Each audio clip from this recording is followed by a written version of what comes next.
vždy som mal, alebo je to jeden z mojich nesplnených snov, alebo cieľov, že spraviť nejakú vynášku vysokohorskú, vieš?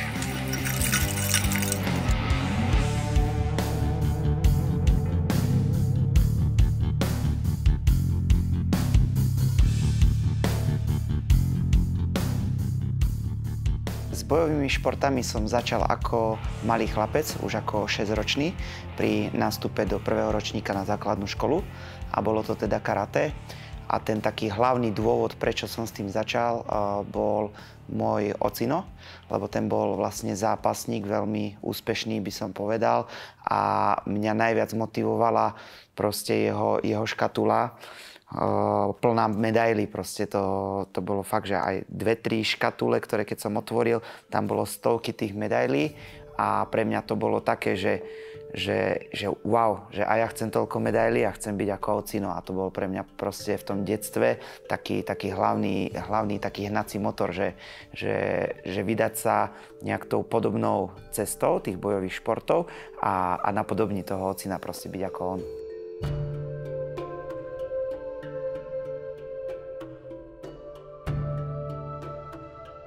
Otec bol od začiatku akože nadšený, super, hej, že som sa vydal na tú cestu týchto bojových športov. Bol zanietený, chodil so mnou na každý turnaj a on to prežíval viacej než ja tie súťaže, hej, takže nakoniec to skončilo tak, že dostal zákaz a nemohol chodiť so mnou, lebo prekričal proste aj toho trénera, aj celú tú halu.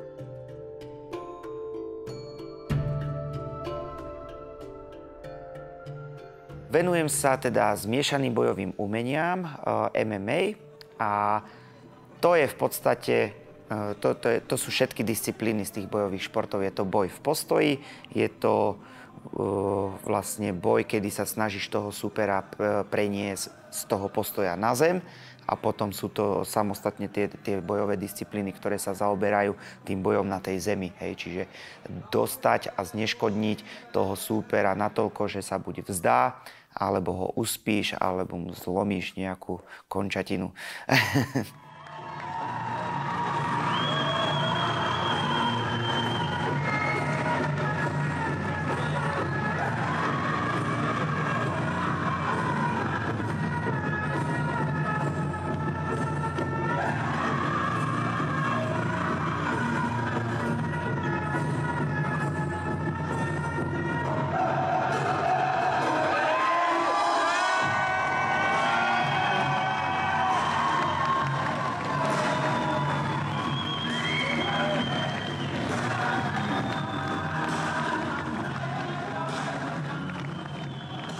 MMA, alebo teda vo všeobecnosti tie bojové športy nie sú pre agresívnych ľudí. Nejdeme si tam vybíjať svoju zlosť a nejaké komplexy, ale snažím sa to brať naozaj ako šport a tú nejakú životnú cestu. Hej.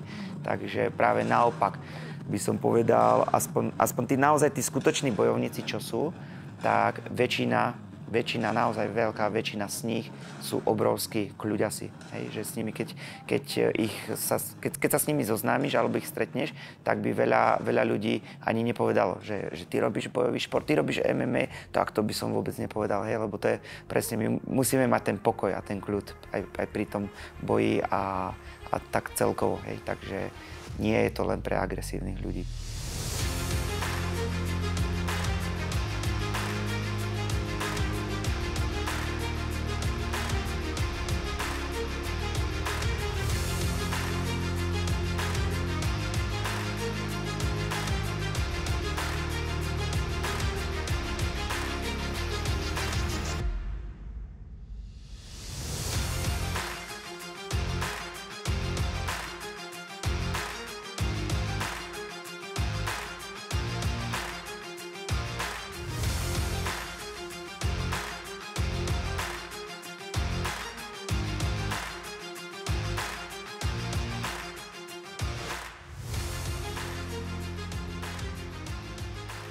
Ja som sa vyslovene tých konfliktov a toho, že by mňa niekto išiel na mňa zaútočiť alebo sa dostal do nejakej bitky, ja som mal z toho úplne panichu, úplne obrovský strach, hej, že mne začalo vtedy bušiť srdce a začal sa mi potiť dlane, triasa, proste vyslovene taký panický záchvat by som to nazval.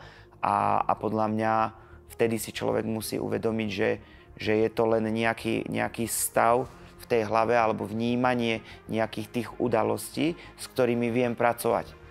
A práve ten tréning, tie bojové športy mi ukázali to, že nemusím sa bať toho konfliktu a viem mu čeliť a viem cez to prejsť. Hej. A to mi dalo strašne veľa, lebo takto sa viem teraz pozrieť aj v tom živote, aj na iné aspekty, hej, či už pracovné alebo tak ďalej.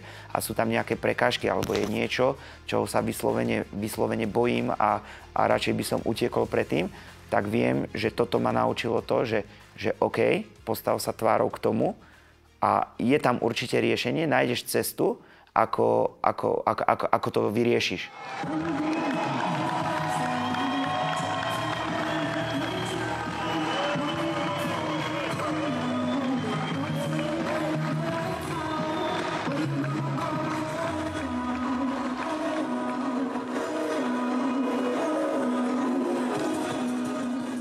Určite, kto má z toho nejaké obavy, že je to agresívny šport a tak ďalej, treba prísť, treba si to vyskúšať a naozaj aj tá komunita tých ľudí, veľakrát už ten človek, keď príde prvýkrát, tak zistí, že wow, že toto sú bojové športy, toto ste vy nie ste agresívni, vy nie ste, hej, úplne, že akože dobre.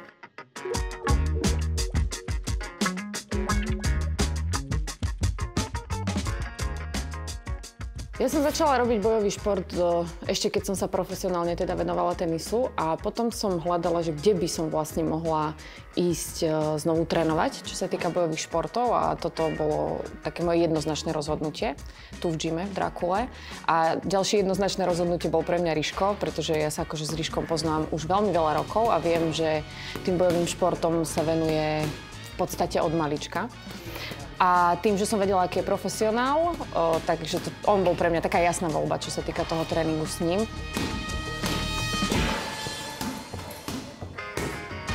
Mne ako človeku dávajú tie bojové športy veľa, lebo je to vlastne moment, kedy sa tak sprítomním a v zásade som len tou hlavou tu, že nemusím teda rozmýšľať nad ničím iným, plus je to kondička, je to sila, je to všetko a je to pre mňa naozaj taký najväčší relax.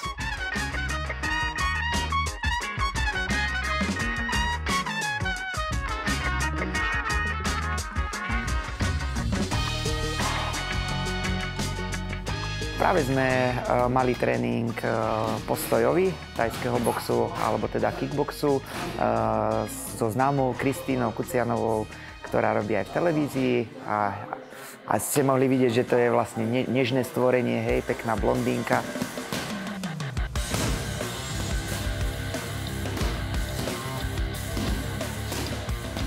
Takže týmto chcem naozaj povedať iba, že to nie je len pre potetovaných, tvrdých chlapov, ale pre celú širokú verejnosť.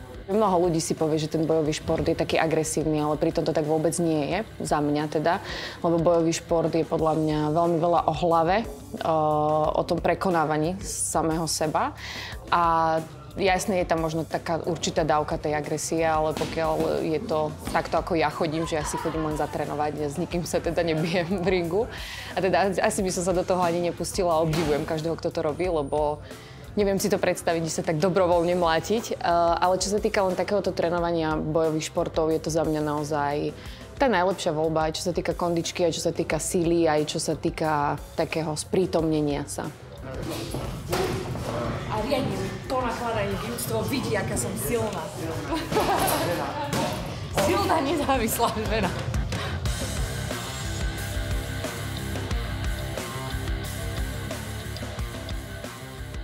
Tak práve v tomto tréningu týchto bojových športov vidím veľké poslanie, by som povedal, pretože žijeme už v dosť uponáhlanej a stresujúcej dobe a vidím na tých ľuďoch, že práve pomocou týchto úderov, kopov sa vedia výborne ventilovať a naozaj je to taká čistá psychohygiena pre tých ľudí. Takže toto naozaj ma to baví a teší, že svojím spôsobom som taký terapeut.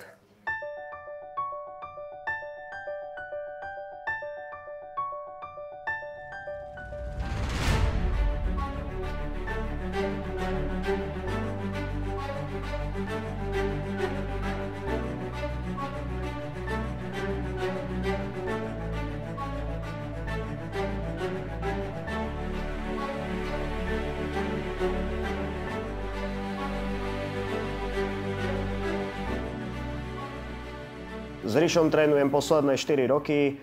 Je to veľmi cieľavedomý človek, veľmi vytrvalý, trpezlivý, čo je v tomto športe v podstate kľúčové. Momentálne sa pripravujeme na majstrovstvá sveta organizácie GAMA, ktoré sa odohrajú v São Paule v Brazílii. Sú to vlastne amatérske majstrovstvá sveta v MMA a v MMA strikingu, kde je vlastne Rišo aj úradujúci šampión sveta, majster sveta.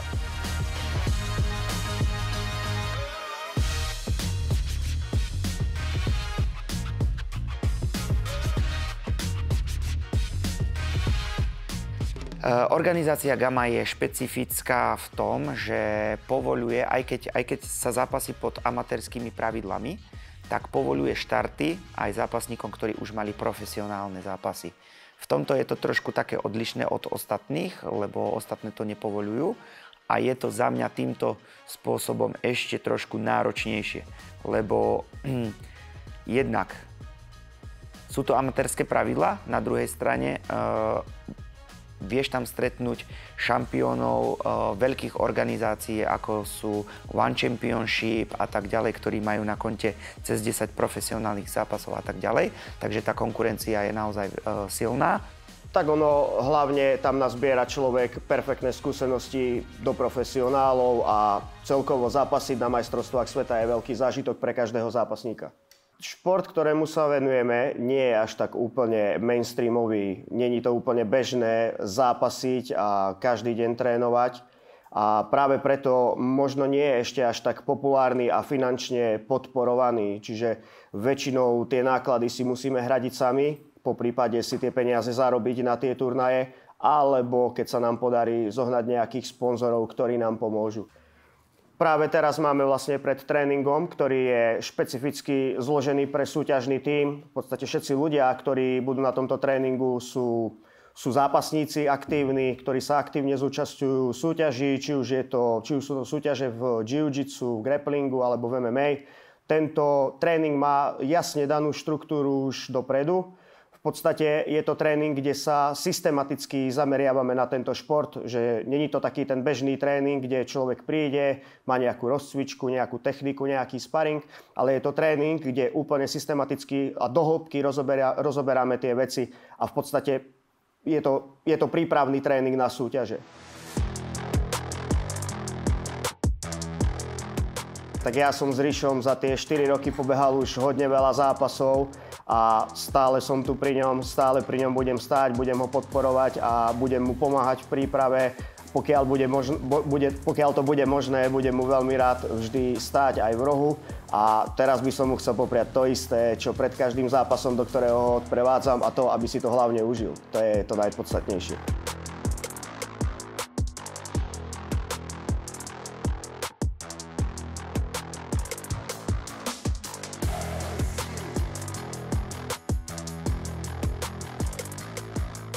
Rišo sa nám chystá na majstrovstvá sveta do Brazílie. Mali sme tu už taký špecifický tréning, kde už sme sa len zamerali na také ľahké vyladenie, na reakciu, na pohyb, v podstate tie základné veci, čo by sme chceli v tých zápasoch robiť. Prechody jednak cez nejaké ruky. Máme veľmi dobré kopy nachystané, či už calf kick, alebo tie kopy z otočky. Rišo to má vynikajúce už z tej kariéry z karate, takže ja si myslím, že je pripravený či už po tej kondičnej, ale aj silovej stránke veľmi dobre. Toto je v podstate vrchol tejto sezóny. Je to najvyššia možná súťaž, ktorá môže byť v tom amatérskom MMA.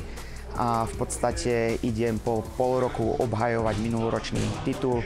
a pokúsim sa získať k tomu ešte ďalší, keďže idem zápasiť v 2 kategóriách, 2 disciplínach.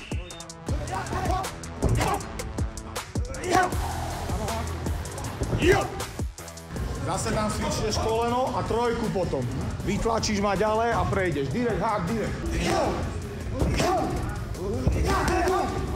To jo. Úhyb 3-krát. Hop, hop, hop. Dole. Bum. Áno.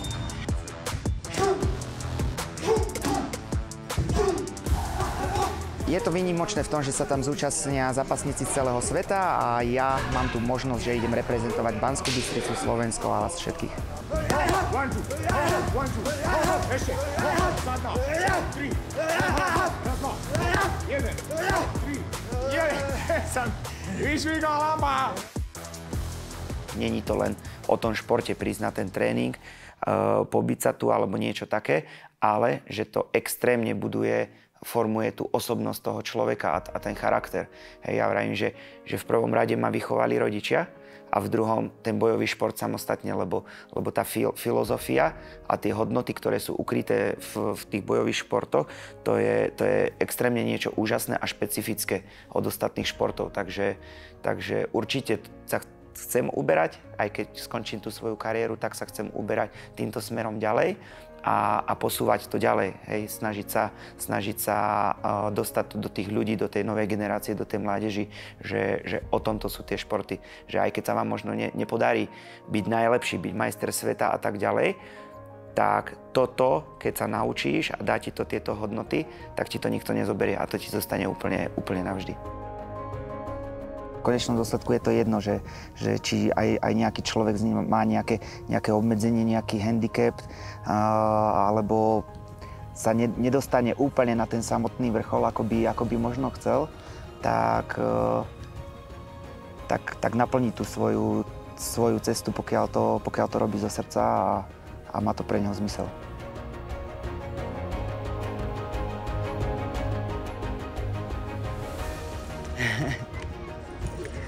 No, a budúce bude musieť kopu doniesť. Krása.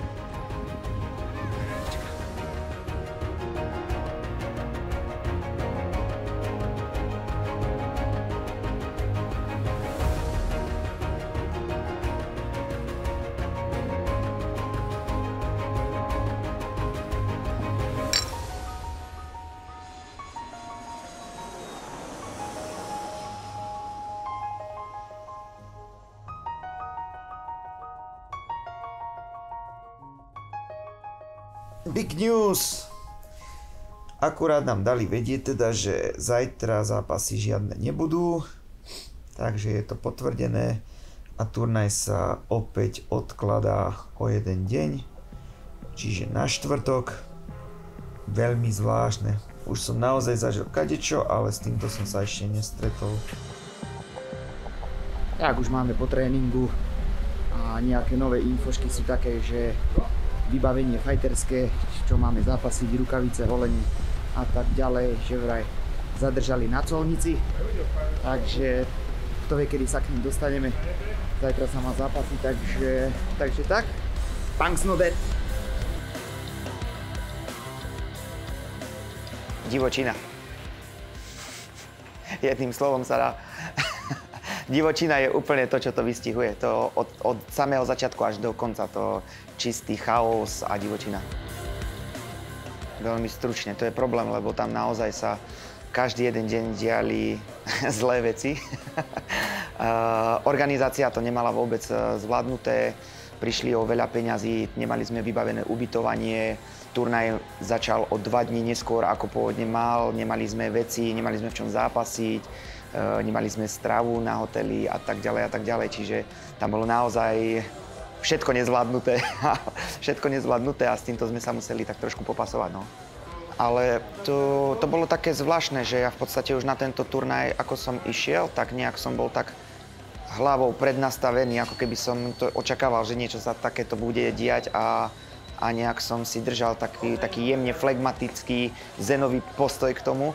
A nejak som proste išiel s tým, že tieto veci sa dejú a ja ja idem s tým, hej, že akoby vedel som si uvedomiť to, že tieto okolnosti nie sú v mojej sile nejak to zmeniť. A čím by som s tým viacej bojoval alebo sa nad tým zamýšľal, tak by to bolo pre mňa len horšie.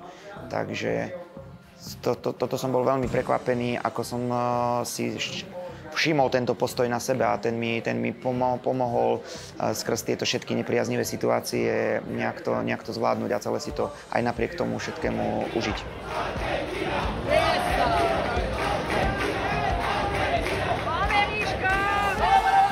Čo sa týka tých samotných zápasov alebo toho turnaja, tak už keď to začalo, tak to bolo akoby dobre. Aj keď jeden ešte zásadný taký fail bol ten, že robíme bojové športy, hej. Je to kritérium veľmi dôležité, že zápasíme v tých váhových kategóriách, ale aj toto nezvládli tým, že jednotlivé reprezentácie bývali v 12 rôznych hoteloch, nemali ako efektívne zabezpečiť prevažovanie zápasníkov. Takže toto bol jeden taký dosť kľúčový faktor, ktorý zmenil podľa mňa celý ten turnaj, a to ten, že tí zápasníci proste, asi som tam bol jediný 66-kilový, ktorý zápasil vo váhe do 66 kg. Prvý zápas, ale to nič neznamená. Najťažšie na tomto turnaji, že tešiť z výhry sa nemáš prečo, lebo cesta na vrchol je strašne dlouhá. Prvý úkol máme splnený. A teraz skontrolovať váhu, urobiť váhu a zajtra pokračujeme. Zajtra minimálne 2 zápasy aj v kategórii MMA. Tam ma čaká ťažká previerka a musím zabrať, dať do toho všetko. Vicemajster sveta z minulých majstrovstiev. Takže teším sa na to. Pre takéto zápasy som sem prišiel a takisto ma čaká aj kategória MMA Striking, v ktorej som doma, a tam ma čaká chalan z Nikaraguji. Tak poďme na to, let's go!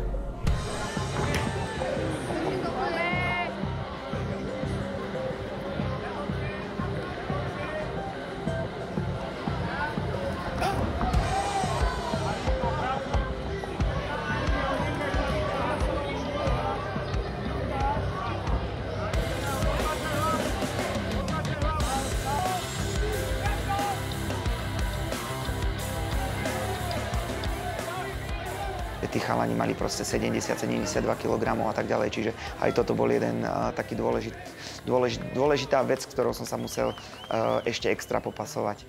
No ale tie zápasy boli výborné, akože mal som naozaj tvrdých zápasníkov. Jedného som mal z Argentíny, toho som porazil už v druhom kole na techniku na škrtenie a postúpil som teda do ďalšieho dňa turnaja a tam ma čakali dvaja chalani z Nikaraguji. A ja už som išiel na minuloročných majstrovstvách s jedným Nikaragujčanom vo finále a tam som pochopil, že to sú extrémne tvrdí borci, extrémne tvrdí, akože naozaj, keď som dostal jeden úder od neho, tak som mal pocit, že proste ma ovalil nejakou púckou. A takže vedel som asi, do čoho idem. A presne to ma tam čakalo, hej. Aj jeden, aj druhý boli extrémne tvrdí chalani, ale boli to vyrovnané zápasy, dokonca to bolo 2-1 na body, rozhodovalo fakt, že kúsoček a mohlo to byť kľudne aj v môj prospech, ale bohužiaľ sa tí rozhodcovia priklonili na stranu týchto Nikaragujcov a už som potom ďalej nepostúpil. Tvrďák tvrdý, zase tie banány pojebané. Nie, zápas ako sviňa, akože toto som si užil. To bolo dobre.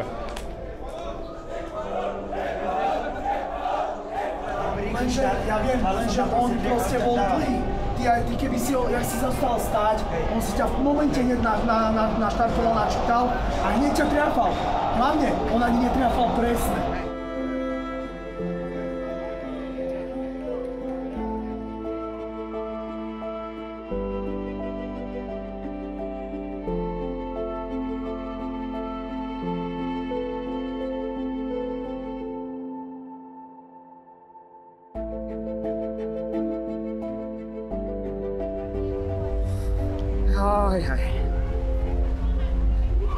Taký to je aj ten šport. nie všetko je to krásne a vedie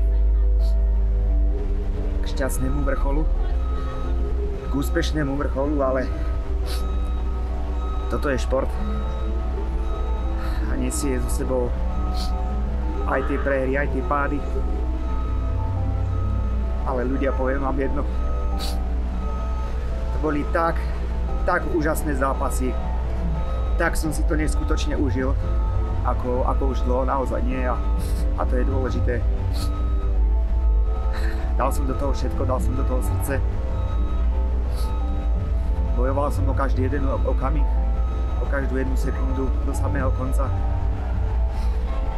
A tie výsledky boli tesné. Boli tesné a to som rád, že proste patrím medzi tých najlepších bojovníkov a chýba tam naozaj kúsok. A nevyšlo to možno teraz, ale vyjde to na budúce. Cieľ bol dostať sa na Ďumbier, ale nejakým zázrakom sme zle odbočili a sme 20 minút pod Ďumbierom. To je presne ako v športe. Teraz sme tú cestu zažili ako v športe, hej, že ideš, šlapeš, snažíš sa dostať na nejaký ten vrchol, potom zablúdíš, potom to chceš vzdať, hej, prebíjajú sa tie pocity, ale ten pocit je dobrý, keď to nevzdáš a nakoniec, aj keď nie na vrchol, ale dostaneš sa niekde hore, tak máš z toho potom vlastne dobrý pocit, hej, že si to nevzdal. O tom bola asi aj tá Brazília, že nedostal som sa na ten samotný vrchol, ale samotná tá cesta a to predieranie sa tými jednotlivými úskaliami bolo niečo jedinečné, čo sa nezopakuje a v konečnom dôsledku to bolo super.